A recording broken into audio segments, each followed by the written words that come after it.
Buenos días, aficionados. ¿Cómo estamos hoy? Yo soy Cristel Clitbo, me acompañan como siempre Mario Loría y Eduard Clitbo. Y hoy tenemos un programa muy divertido porque hubo una carrera cardíaca el fin de semana en el circuito de Australia. Bueno, antes que todo lo demás empiece y pasemos a esto, bueno, quiero comentarles que nosotros somos aficionados, hacemos un blog justamente desde el punto de vista de aficionados, de gente que lleva muchos años viendo Fórmula 1, pero que eso no quita que esto sea una opinión. Intentamos ser lo más objetivos posible. Sabemos que sí somos muy pro Checo porque obviamente somos mexicanos y nos encanta que haya un piloto tan talentoso en Fórmula 1, pero hoy justamente vamos a aprovechar la carrera para ponerlos en contexto y que vean el por qué sí creemos que Checo está ahí donde tiene que estar. Hablaremos también de la importancia del campeonato, no solo de los pilotos, sino de los equipos. Y esto a cuenta de que mucha gente está diciendo que si sabotearon a Checo, etcétera. Les vamos a explicar por qué esto no es posible. Y vamos a hablar también sobre otros pilotos mexicanos que ha habido en la Fórmula 1, contarles un poco de cómo funciona toda la estrategia y demás para que entiendan un poco más de cómo no solamente es el piloto y el coche y qué hay detrás de todo esto. Y bueno, bienvenidos, ¿cómo están? Buenos días. Buenos días, muy contentos, muy felices. Hoy traigo tres sombreros porque hay tres motivos para quitármelo y como no me voy a poner a quitar el mismo, pues entonces me voy a quitar tres sombreros.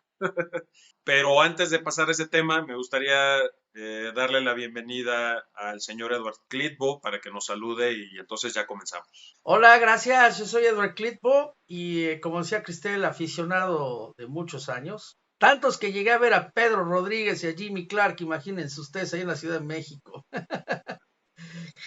Oigan, creo que tuvimos verdaderamente un gran fin de semana de automovilismo, en donde pudimos ver grandes desempeños en general de la carrera y de muchísimos pilotos, pero los mexicanos tuvieron una jornada maravillosa, ¿no? Justamente por eso traigo los tres sombreros. El primer sombrero me lo tengo que quitar ante el fin de semana mismo, que fue maravilloso. El segundo sombrero me lo tengo que quitar por Pato Ward, porque realmente hizo una carrera estupenda allá en Texas, en un óvalo rapidísimo, un óvalo que tiene no más de 30 segundos para poder darle la vuelta. Entonces, imagínense la velocidad que alcanzan de más de 350 kilómetros por hora en una constante. Llegó incluso a pasar, a llevarle una vuelta de ventaja a todos los demás. Solamente hubo un piloto que estuvo en la misma vuelta que él, que fue quien terminó ganando la carrera a la postre. Ya entraremos en detalles. Y el tercer sombrero me lo quito por Checo porque realmente hizo una gran recuperación desde el pit lane hasta la quinta posición de la parrilla en una carrera verdaderamente complicada, difícil y muy emocionante. Sí, definitivamente. Vamos a empezar por la Fórmula 1. La carrera fue muy emocionante.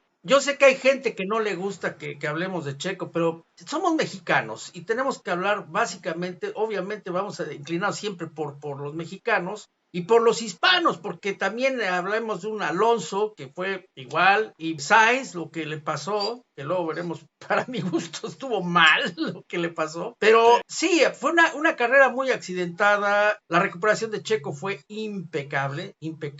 Dos banderas rojas que yo en lo personal yo no estuve muy de acuerdo con ellas, pero bueno, esa es la Fórmula 1, ¿no? Yo no sé por qué no pueden rearrancar las carreras lanzadas, no sé por qué tienen que entrar en un semáforo, todos parados y arrancan, o sea, eso así como beneficia a muchos, perjudica a muchísimos también. Yo no estoy de acuerdo con ese tipo de relanzamientos. Yo soy de la idea que deben de ponerlos todos en hilita, como iban, para evitar accidentes. Esa pista es muy peligrosa. Estuvo accidentada desde las prácticas, caray. Si a mí en lo personal la pista es buena en muchos aspectos, pero hay otros que yo creo que van a tener que hacerles cambios, ¿eh? Yo pienso eso. El mismo Checo Pérez hizo unas declaraciones directamente a la yugular de la FIA para decir que un día iba a suceder un accidente muy grave en este tipo de circuitos por estar haciendo esas cosas. Es claro que lo que están haciendo con las banderas rojas tiene que ver con el espectáculo. Ellos lo que quieren es promover el espectáculo a la misma usanza que tienen en IndyCar, pero las condiciones no son las mismas. IndyCar tiene muchos óvalos de entrada, tiene circuitos que son más amplios Me refiero al ancho de la pista, pues aun cuando son urbanos, son muy amplios. De hecho, los circuitos urbanos de Estados Unidos son más amplios que los circuitos urbanos en Europa o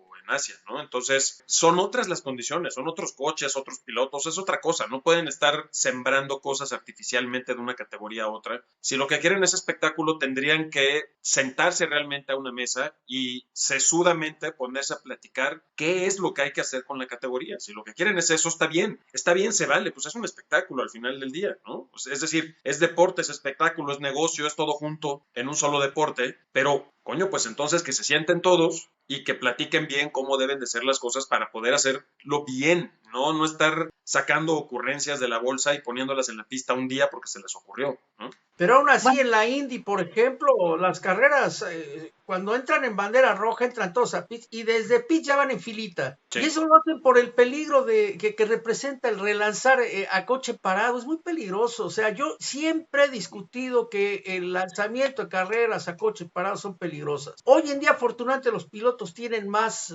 protección, pero en el pasado hubo muchos pilotos que murieron a raíz de ese tipo de arrancadas que no tiene sentido. O sea, yo voy de acuerdo que haya espectáculo, pero si nos vamos a ir al espectáculo del tipo del circo romano, no, son vidas las que están en juego, ¿no? Nada más para hacer una idea, estos muchachos agarran unas rectas de 310 kilómetros por hora, un golpe a esa velocidad, así estén muy protegidos, trae repercusiones, ¿sí? No podemos eludir ese hecho, ¿no? De que es peligroso. creo que también los Claro. pilotos ahí tienen un papel importante porque al final son los que están corriendo. Es como cuando tú eres actor y sabes que te ponen en riesgo, también te toca a ti pedir que no. O sea, también los pilotos tienen que ponerse las pilas y empezar a exigir que no los pongan en ese lugar, porque además fue un circuito que sin ese relanzamiento tuvo muchísimos accidentes. Tiene grava, tiene pasto, tiene curvas en donde a todo el mundo le estaba costando, incluso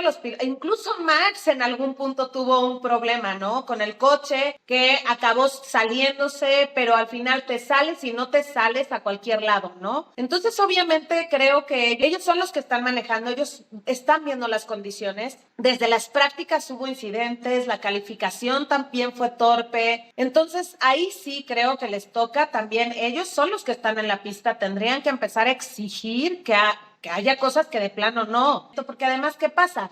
La cabeza de los pilotos no está en el mismo lugar que estaba cuando empezaron. O sea, no es lo mismo iniciar ahí, que de todas las maneras todo el mundo, cuando fue el arranque, estaba como de, a ver cuántos accidentes hay en la primera vuelta, porque es un circuito muy complicado. Y ese arranque de por sí es difícil. Ahora, lo vuelves a hacer casi al final de la carrera, cuando se están jugando muchísimas cosas, la cabeza de los pilotos, por supuesto, no está en el mismo lugar, porque vienen ya cansados después de una carrera súper complicada en un circuito bien difícil. Alguien como, no sé, Checo que venía remontando desde atrás, Max que tuvo que pelear la posición, pilotos como Alonso, como Carlos Sainz, que también tuvo una gran carrera, que obviamente no van a estar en el lugar que cuando arrancaron. Ese relanzamiento se vuelve 10 veces más peligroso, porque no están en las mismas condiciones ni físicas ni mentales para ese momento, porque fue casi al final de la carrera. Y es una chingadera, perdón. Es ponerlos en riesgo a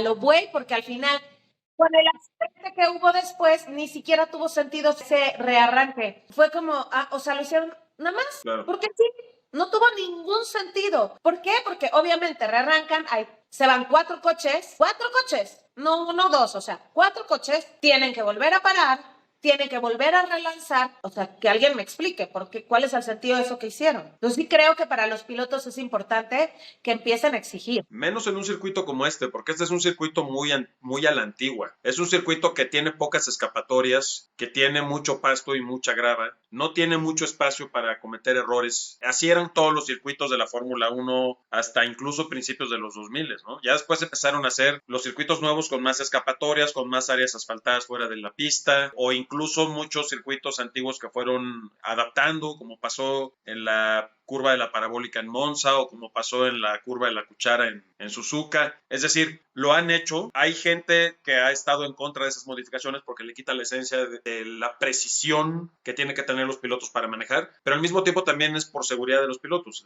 Y esta pista no es un techado de seguridad para nada. De entrada no es una pista permanente y al no ser una pista permanente tiene muy comprometido el margen de maniobra de la gente que tiene que dedicarse a la seguridad de los pilotos y también tiene muy comprometido el margen de acción de los pilotos para poder ver por su propia integridad, ¿no? O por la integridad del auto. Entonces, si además eres de la FIA o eres de la categoría y no tienes ni puta idea de lo que estás haciendo en la pista acerca de la seguridad de los pilotos, pues entonces eso se vuelve la receta del desastre, claramente, ¿no? Más allá de eso, creo que vimos una gran carrera. Sí, estoy de acuerdo, ¿eh? No, sí, fue una gran carrera. O sea, tiene estos ingredientes que uno quiere ver en Fórmula 1, ¿no? Se puede rebasar. Hubo muchos adelantamientos, hubo muchas cosas. Checo venía desde atrás. Por primera vez sí vimos como una pelea realmente en donde pilotos tenían como posibilidad de poder llegar. No sé, no fue lo mismo de siempre. Me gustan esas carreras en donde no es como de, ya sabemos quién va a acabar en primero, en segundo, tercero. O sea, al revés, ¿no? De pronto alguien como Stroll estuvo haciéndolo muy bien. O sea, no sé, pilotos que no... Albon tristemente que salió, pero Albon venía haciendo una muy buena carrera, o sea, ahí como que estuvo muy interesante. El francés Gasly venía haciendo verdaderamente una carrera estupenda y luego, precisamente por estas idioteces de las banderas, termina dándole en la torre a su carrera y a la de su compañero, porque al final le juega en contra todo el desastre que armó Carlos Sainz, que ahorita hablamos de ese tema, y termina metiéndose a la pista en un punto ciego, no ve a su compañero, se lo lleva, lo prensa contra la pared, al final los dos coches de la misma escudería quedan fuera.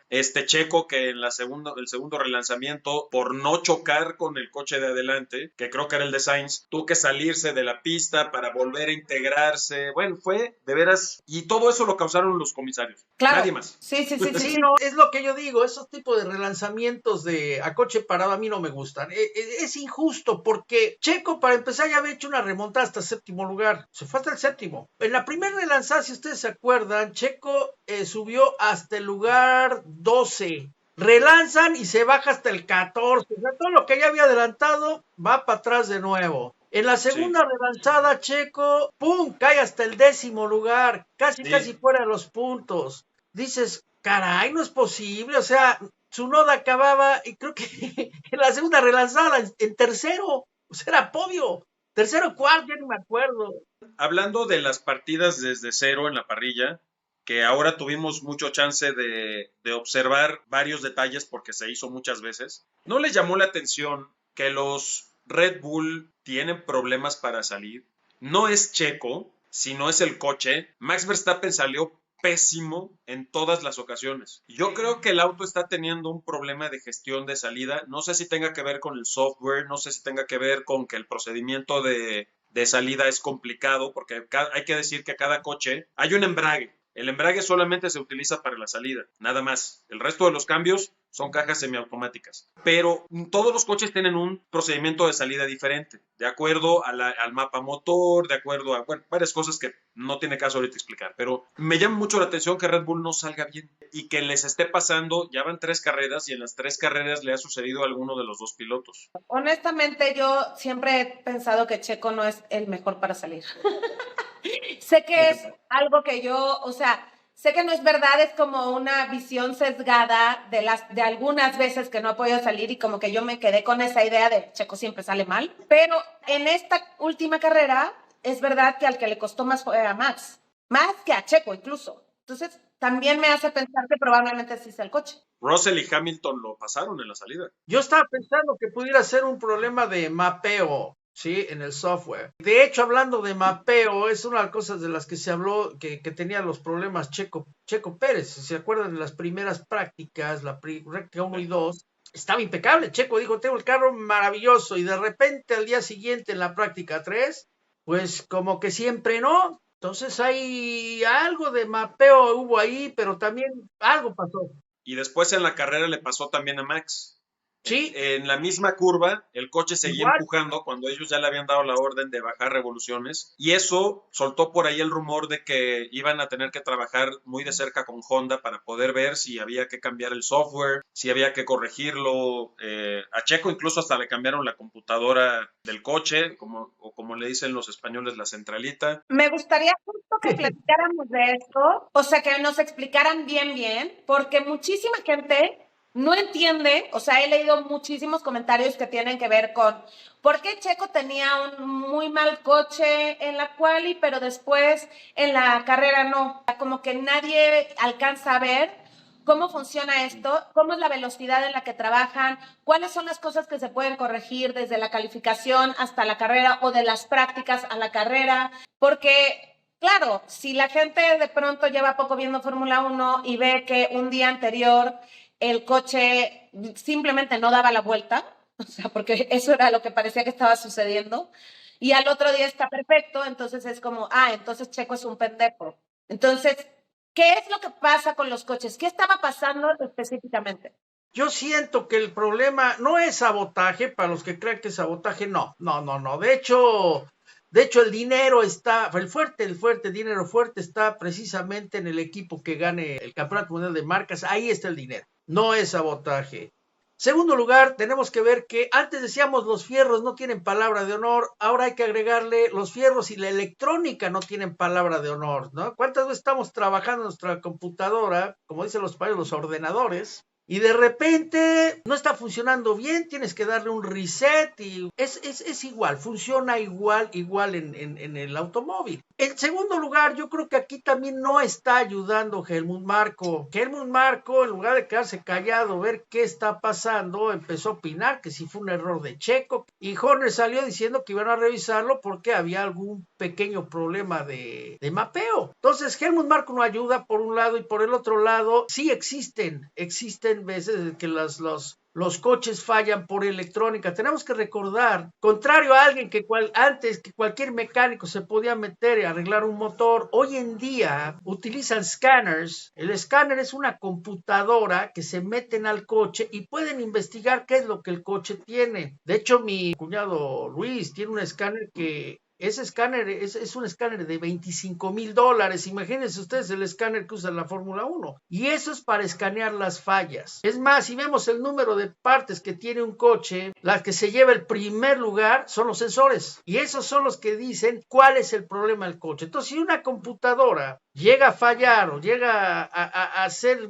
cosas raras, obviamente el coche va a fallar. Por ejemplo, pasa que Checo a veces dice que no tiene el coche. O sea, estaría padre que expliquen esta parte en donde hay distintas configuraciones, porque justamente uno cuando lo ve desde afuera no se entera que hay una parte que se puede arreglar incluso desde dentro del coche. El volante no es un volante normal, ¿no? Obviamente, ¿no? Entiendo que es muy obvio lo que estoy diciendo, pero los cambios están arriba, hay configuraciones, o sea, si ustedes ven la cámara a veces al volante, aparecen 800 botones. Entonces, cuéntanos, Mario, un poco cómo funciona esto. Quiero ir primero de lo general a lo particular. Hay que recordar que este es un deporte binomio. Eso quiere decir que consta de un ser humano y otra cosa. Puede ser un caballo, puede ser una máquina, puede ser, ¿no? A eso se le llama deporte binomio, lo cual quiere decir que el desempeño de lo que está sucediendo en la pista, en este caso la pista, no depende solamente del piloto, depende del coche. Y en el caso del automovilismo, el 70 u 80% de lo que sucede en la pista depende del coche. Uno puede tener manos, puede tener la capacidad de leer el coche, de entenderlo, de encontrar dónde está el tejido fino en la pista, en la carrera, en el ritmo de carrera. Pero si el coche no responde, no hay manera. O sea, puede uno ser Ayrton Senna y el coche no responde, entonces no va a pasar nada. Lo cual me lleva a decir que existen en los coches de Fórmula 1 actuales, como bien decía el señor Edward, no solamente la mecánica, no solamente lo tradicional, lo que siempre vemos, llantas, suspensión, motor, caja de cambios, no. La electrónica juega un papel muy importante, sobre todo en estos coches, porque es un motor híbrido, es decir, es un motor eléctrico combinado con un motor tradicional de combustible. Y entonces existen dentro de esta electrónica una cosa que se llama mapa motor. Existen diferentes tipos de mapa motor. El mapa motor es lo que designa la entrega de la potencia del motor según la exigencia del momento en el que se está utilizando. Si nosotros tenemos un mapa motor de calificación, quiere decir que el motor va a entregar toda la potencia durante toda la vuelta para que nosotros hagamos la vuelta más rápida posible y acabar hasta adelante. También tenemos el mapa motor de carrera, que es un mapa motor mucho más moderado, que tiene una capacidad de altos y bajos durante la carrera para manejar el ritmo del auto y entonces podamos cuidar las llantas, podamos tener un mejor manejo manejo, del frenado, de la suspensión, de lectura de las curvas, si son rápidas o lentas, etcétera. Y existe un mapa motor, un tercer mapa motor, hablando de generalidades, porque hay una infinidad de mapas motores, pero hablando de generalidades, un tercer mapa motor que es el motor de ahorro de llantas o de ahorro de combustible, que generalmente se utiliza para gestionar una carrera cuando ya se está en el liderato o cuando ya se está a salvo en los puntos, ¿no? Dependiendo de las capacidades de cada escudería. Esto quiere decir que si nosotros tenemos una gestión electrónica que entrega las cosas de manera equivocada, nosotros no controlamos el coche porque nos está entregando lo que no le estamos pidiendo. ¿Qué sucedió en este caso? Durante la calificación, ambos Red Bull y también durante la carrera tenían un mapa motor específico que les servía para ese momento. Pero si hay un problema en la computadora, el mapa motor puede tener brincos. Es decir, es como nosotros cuando usamos una computadora y de repente nos asoma una ventana emergente que no sabíamos de dónde nos salió. Quiere decir que está fallando el sistema. Lo mismo pasa con el coche. De repente el coche se acelera automáticamente en un lugar en donde no tenía que acelerarse o no baja la potencia en un lugar donde tenía que haber bajado la potencia. Y entonces eso hace que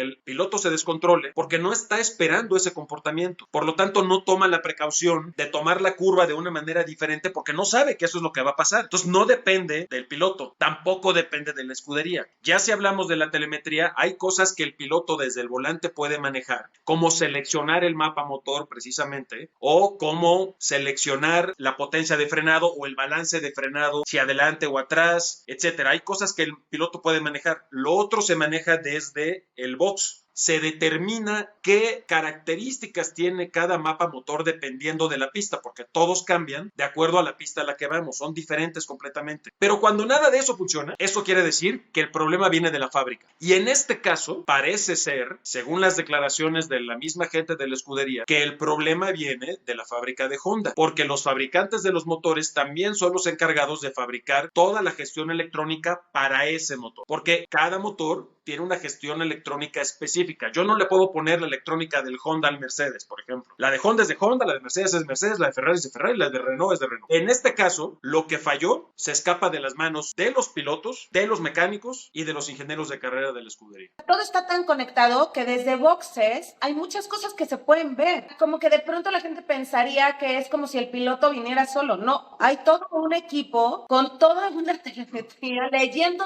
durante toda la carrera. Hay un diseñador de estrategia, hay un director de carrera, o sea, hay mucha gente detrás, además de todo el equipo de mecánicos e ingenieros que están en boxes. Además de eso, hay gente que todo el tiempo está conectado y están conectados con los pilotos, ¿no? Y están todo el tiempo en un viene, o sea, no lo escuchamos porque no todo el tiempo te ponen el radio, pero sí hay posibilidad de pronto de conectarte con uno de los pilotos. Si lo haces, puedes ver que muchas veces desde el radio le están diciendo sí, no, el coche, si tiene esto, si tiene el otro, baja, sube, aprieta, no, suelta, cuidado con las llantas, tu llanta izquierda, tú esto, tú lo otro. O sea, como que de pronto pareciera que solo es el piloto, ¿no? Hay una cosa que me gustaría decir, que es que ese 20% que decimos que es del piloto, no es poco, ¿eh? A ver, el 20% de un piloto de Fórmula 1 es como el 1000% de un mortal como nosotros. O sea, sí, para que nosotros hagamos lo que hacen ellos, o sea, perdón, pero llevar a esa velocidad un coche como esos adentro de la parte negra del circuito,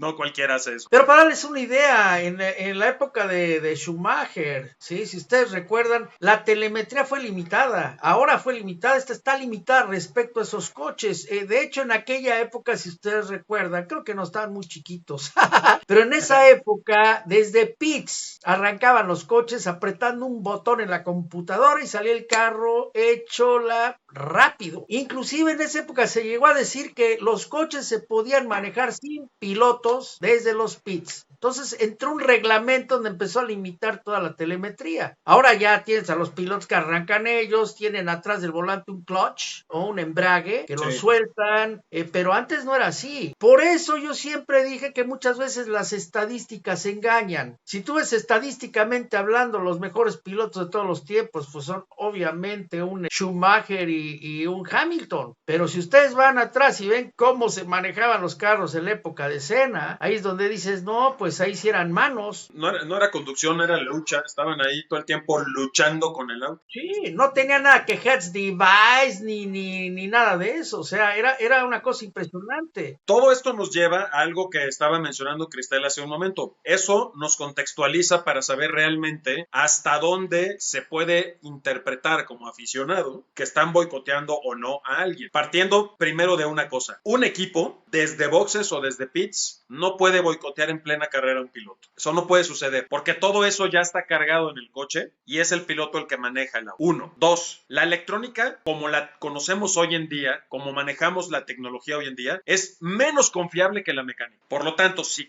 falla, no hay nada que podamos hacer. Todavía en la mecánica, en un campeonato como el campeonato de rallies, puede pararse el piloto y el copiloto y hacer ciertas reparaciones y continuar la carrera. Si así fuera la Fórmula 1, algún piloto lo podría hacer, pero electrónica no hay manera, hay que ser un ingeniero para hacer eso. Luego, nos vamos al tema de las conveniencias. Como usted mencionaba hace un momento, los puntos del campeonato de equipos son mucho más importantes que los del campeonato de pilotos. Lo que le da dinero a la escudería es el campeonato de equipos. Vamos a hacernos una pregunta. Es principio de la temporada. Todavía Red Bull no está lo suficientemente despegada del resto de los coches de las demás escuderías, si es que llegara a suceder a lo largo del año. ¿Ustedes creen, nosotros los que estamos platicando aquí, pero también los aficionados en general, que a un equipo le conviene boicotear a alguno de sus pilotos cuando no hay todavía un dominio del campeonato para que no gane o para que sume menos puntos? Pues por supuesto que no, porque eso es tanto como atentar contra los intereses del equipo. Yo, por favorecer a un piloto, no voy a atentar contra los intereses del bien común de mi equipo. Como siempre, como en la vida, el bien común es más importante que el bien individual. Es así. Es absurdo pensar que si un piloto le falla el coche, están boicoteando a ese piloto. Hay que tener la mollera sumida para pensar eso. O sea, perdón, pero uno no puede venir por la vida siendo un conspiranoico, diciendo boicotearon a fulano, boicotearon a sotano, o fulano metió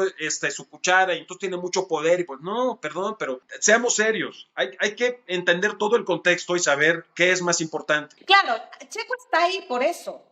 O sea, creo que no hay que perder de vista el por qué eligieron precisamente a Checo para ser compañero de Max. Porque ellos tenían la vista en el campeonato de los equipos. Porque obviamente necesitaban a alguien que pudiera ser el 2. Es así. Yo, obviamente, aquí todos queremos muchísimo a Checo, pero sabemos que Max está muy por encima, pero al mismo tiempo que Checo es un gran compañero. O sea, que al equipo le vino fantástico esta dupla de conductores, en donde, bueno, sí, a lo mejor Checo ahorita quiere pelear el campeonato, eso no quiere decir que no esté consciente de su equipo. Y su equipo es Red Bull. Y Red Bull incluye a Max. Y Max es más joven y a lo mejor no lo entiende, pero al final así funciona. No es gratis que hayan renovado a Checo. Checo es un gran compañero para Max. Y al final lo que ellos querían era justamente esa dupla que funciona pensando en el campeonato de constructores. Yo puedo entender que un aficionado que esté recién llegado a la categoría pueda pensar ese tipo de cosas, pero esta es una recomendación para los aficionados. No estén sacando conclusiones a priori. Ocúpense de informarse de la historia y del contexto de la categoría. Ustedes saben hace cuánto tiempo que Red Bull no tenía un 1-2 en el podio tan seguido. ¿Saben hace cuánto tiempo que Red Bull no ganaba puntos como equipo? ¿Saben hace cuánto tiempo que Red Bull no dominaba la parrilla como la está dominando ahora con esa regularidad? ¿Saben hace cuánto que no había un segundo piloto dentro del equipo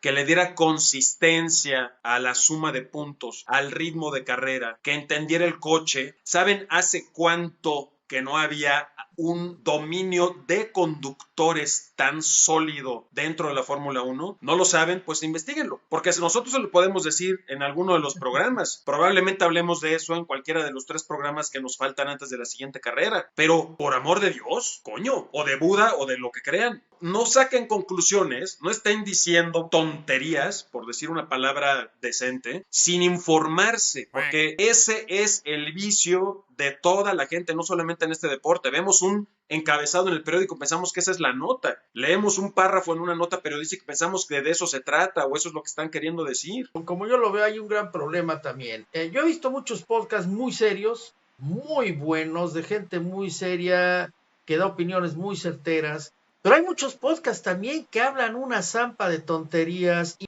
este tipo de cosas que yo les llamo chismes, que si ya corrieron a Horner, que si se cambia de equipo Hamilton, la última también de eso precisamente, que están boicoteando a Checo. Hay muchos podcasts que dice este tipo de cosas, tengan mucho cuidado. Como aficionados, si bien es cierto que somos aficionados, también nosotros estamos enterados de muchas cosas, pero tengan mucho cuidado con esos podcasts. Un fenómeno tristemente muy mexicano, y hay que decirlo. O sea, perdón, no, hay mucha gente a la que no le va a gustar que esté diciendo esto, pero es la realidad. O sea, a lo largo de la historia, el aficionado mexicano ha descalificado, ha hecho menos a muchísimos atletas mexicanos. Le pasó a Hugo Sánchez en su momento, le pasó a Adrián Fernández, le pasa ahora a Checo, le pasa a Pato Ward, le pasó al Chicharito Hernández, le pasó, o sea, de veras es increíble pensar que a alguien le moleste tanto que a un mexicano le vaya tan bien. Pero además, hay que decir una cosa, si a un mexicano le va bien en el mundo.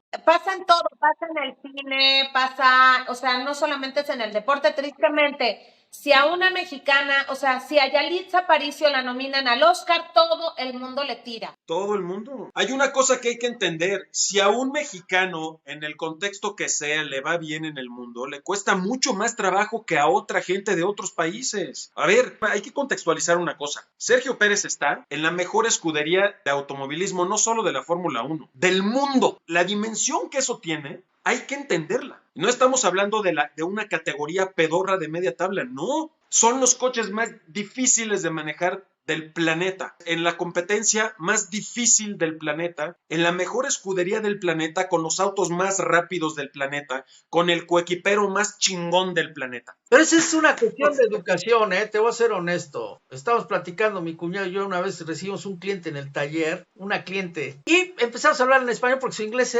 tenía acento muy, pero muy marcado. Y empezamos, detectamos que era acento hispano, empezamos a hablar en español y salió con que, yo casi no hablar ya casi español, porque como ya llevo un año viviendo en Canadá, ya... ¡Un año! Y ya se te olvidó. Eso viene de otro lado totalmente distinto que tiene que ver con... No, eso, y está padre que lo digas porque eso yo lo entendí hace no mucho.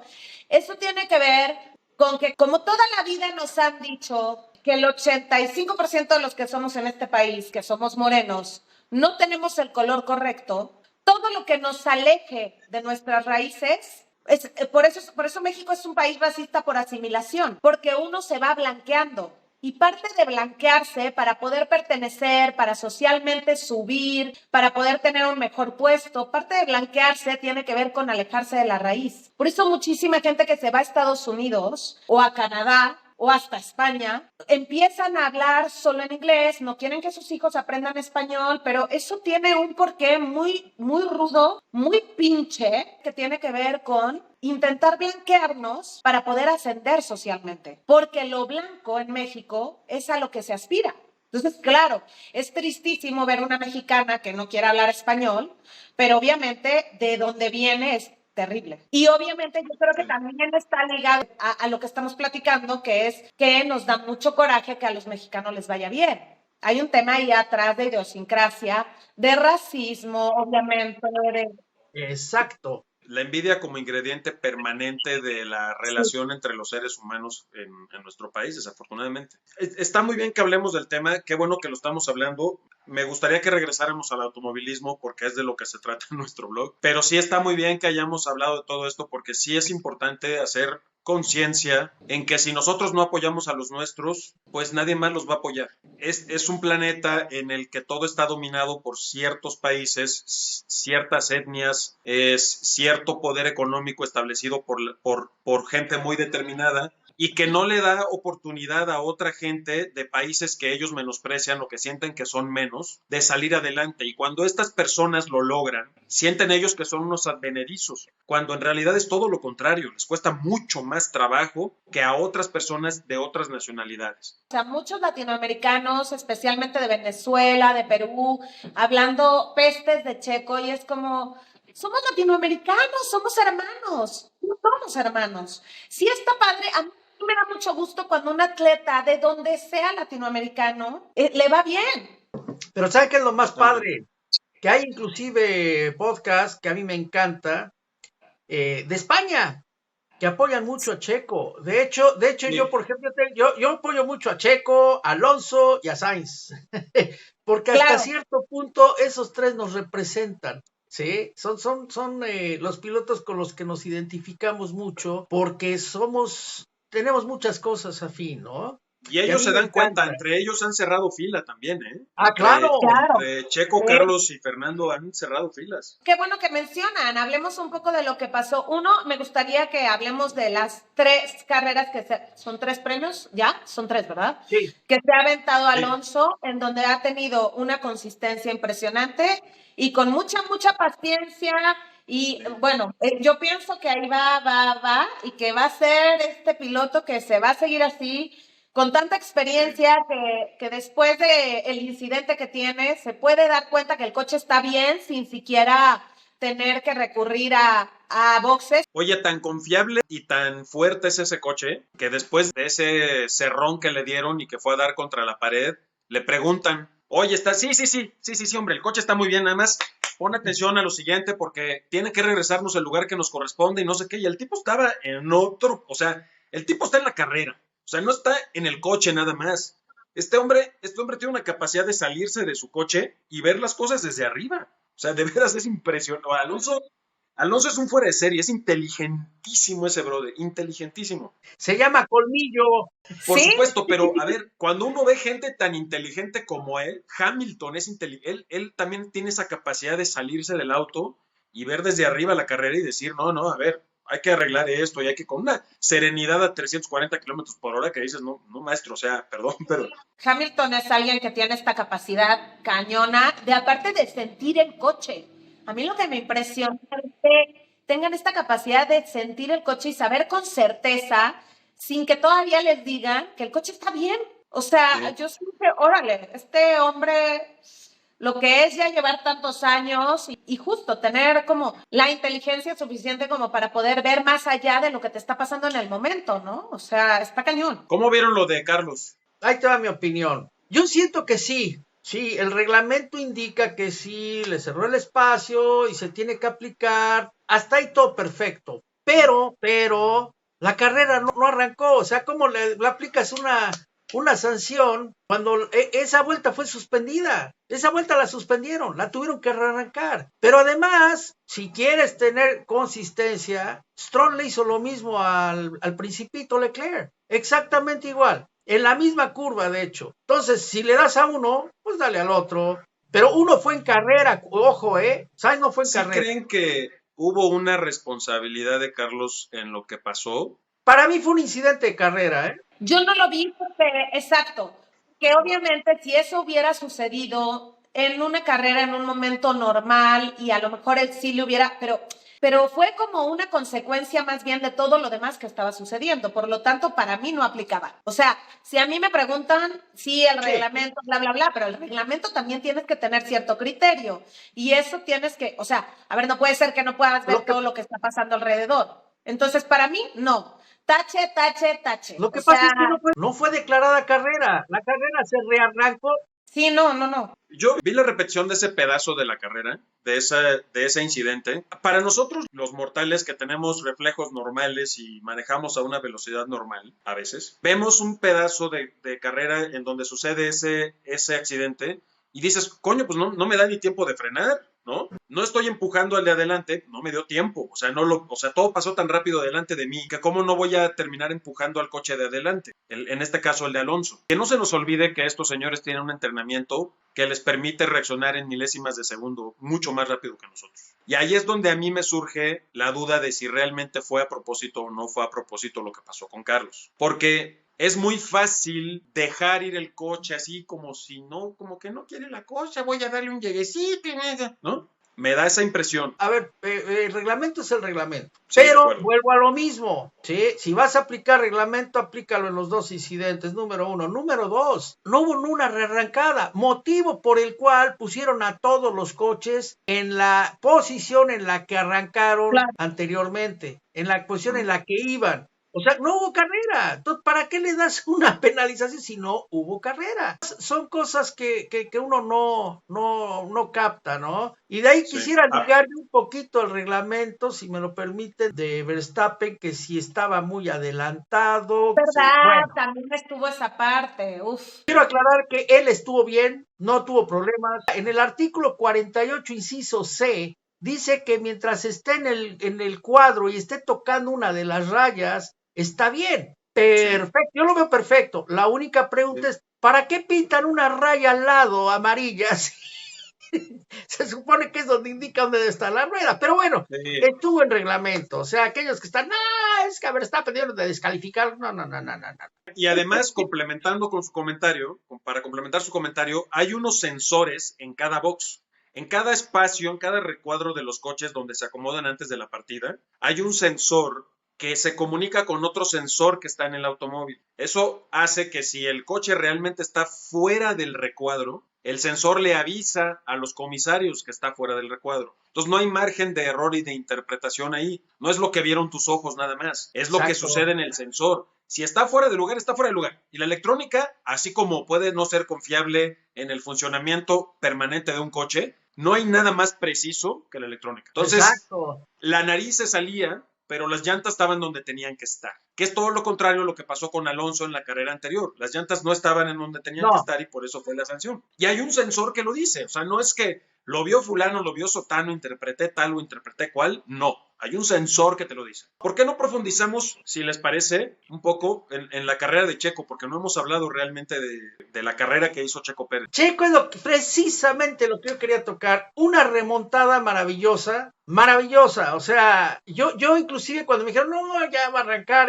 hubo quien en un podcast precisamente dijeron que no creían que iba a llegar dentro de los puntos. Yo dije,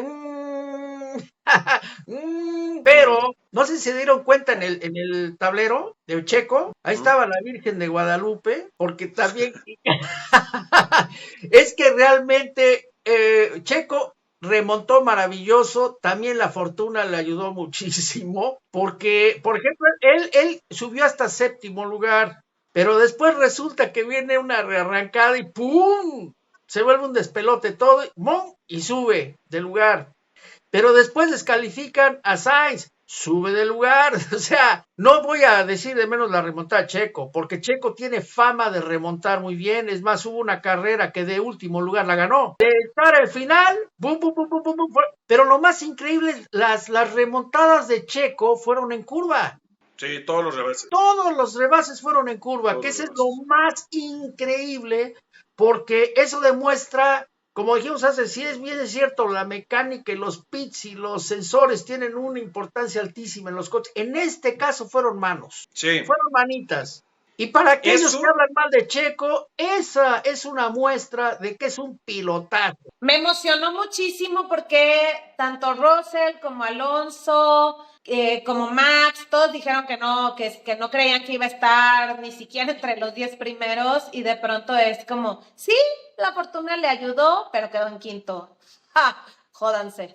sí, la fortuna le ayudó, pero llegó al séptimo con puro trabajo. Lo demás ya fue fortuna, pero ahora, sí, los únicos dos pilotos que pudieron hacer rebases por la parte de afuera de la curva más rápida del circuito fueron Max y Checo. Sí, Por lo tanto, está para pensarse en dónde está puesto Checo Pérez en este momento, ¿eh? Ahora, yo vi el podcast de un periodista que respeto mucho que se llama Jack Beck López, que es mexicano, en donde habla de los tiempos de los coches y de los pilotos. Y la diferencia del tiempo a 10 vueltas entre Max y entre Checo fue de .065 milésimas. nada, Nada.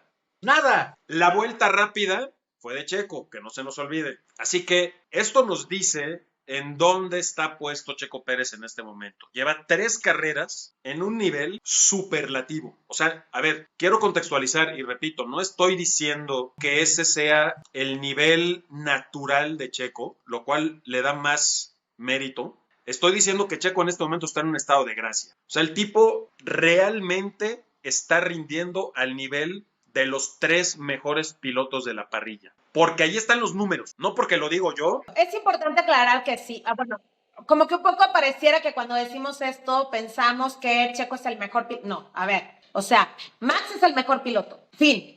¿no? Max es el mejor piloto, es lo que Indiscutible. es. Eso no quiere decir que Checo no esté haciendo un trabajo espectacular ahorita, por lo menos durante las 3 carreras que ha habido, lo ha hecho espectacular. Hay mucho campeonato todavía, los pilotos también se van desgastando, hay un parón, se cambian las configuraciones, hay actualizaciones, todos los coches tienen obviamente cambios. A veces, el año pasado Checo bajó su rendimiento, la situación de este año va a ser totalmente distinta porque Red Bull tiene un tercer piloto con el que seguramente probará todas las actualizaciones y no le tocará eso a Checo. Ya veremos qué pasa, pero sí creo que es muy importante decir que en este momento Checo sí está haciendo unas carreras impresionantes. Y a ver, que no se nos olvide, el coequipero de Checo Pérez y contra el que él tiene que competir, ya lo dijiste tú, pero hay que repetirlo para que eso le entre a la cabeza a la gente que ve la categoría. Checo tiene como coequipero al mejor piloto de este momento, no de la Fórmula 1, del planeta.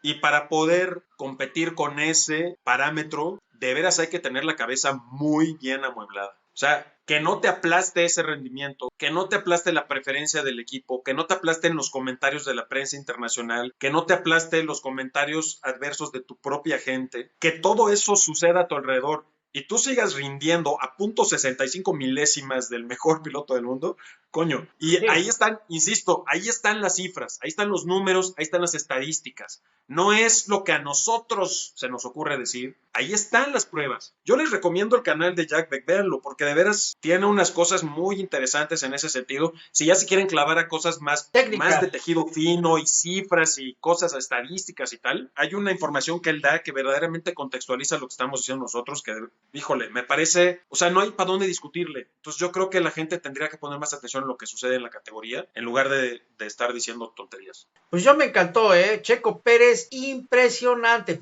pero Mercedes, ¿creen que vaya a tirar a la basura ese coche? Yo vi en Mercedes, fantástico, Yo creo que Mercedes... Yo también, yo no creo que vayan a tirar el coche, creo que lo van a seguir. ¿Tú qué opinas, Mario? No sé, es que para mí es muy pronto, porque hay que decir que esta es una carrera rara. Que Sí. Mercedes haya estado hasta adelante un poco es circunstancial, porque, a ver, Checo no pudo tener una buena calificación por el problema del software del coche, por lo tanto no tenían mucho por dónde competirle más que a Max. Entonces, si salieron hasta adelante los de Mercedes fue en gran medida porque no hubo quien les compitiera. Uno, dos, la carrera fue tan loca que no sé si realmente nos sirva para interpretar que el coche de Mercedes realmente subió su nivel de desempeño. Y además es un circuito con 4 zonas de DRS. Y eso distorsiona las cosas porque hay que decir que las zonas de DRS, los coches suben una parte del alerón y hay menos resistencia al aire, van más rápido en ciertos pedazos. Y es la única pista que tiene 4 sectores así. Entonces, eso también distorsiona el rendimiento real de los autos. No lo sé. Mira, tal vez sí tienes razón, es muy temprano, pero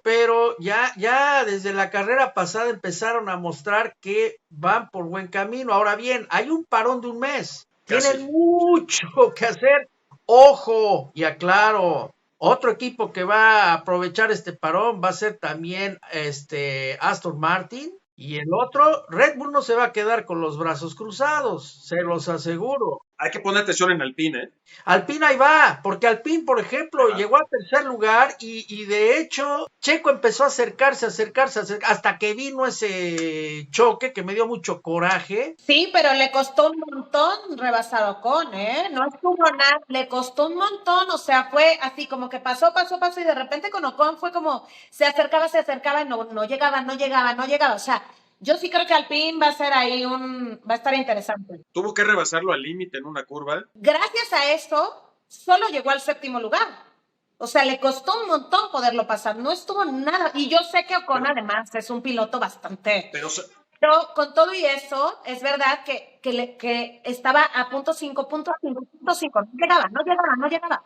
Yo estuve leyendo que Christian Horner dijo, y luego ya se lo volví a escuchar a Jack Beck en su programa, que estuvieron con un mapa motor que le quitaba 10 caballos de fuerza al coche, porque él dijo que era para cuidar las llantas y no parar más veces en la carrera, pero a mí me suena que hay algo más ahí. Entonces, hay que decir que Red Bull no tuvo el mapa motor que tuvo en las primeras 2 carreras. Y esto me llama mucho la atención porque Checo tardó mucho en alcanzar a Lando y luego tardó mucho en rebasarlo. Y en una circunstancia normal lo hubiera rebasado mucho más rápidamente, sobre todo con 4 zonas de DRS. En la trampa de velocidad no tenían el coche más rápido de velocidad punta y ahí es donde se ven los 10 caballos de fuerza de diferencia. Entonces, abusados, hay que ponernos abusados porque no fueron las condiciones normales de carrera para Red Bull. Le costó trabajo la pista al coche. Algo raro está pasando ahí con el software. Por eso, este es el segundo foco rojo que nos avisa que algo raro está pasando ahí con la electrónica del auto.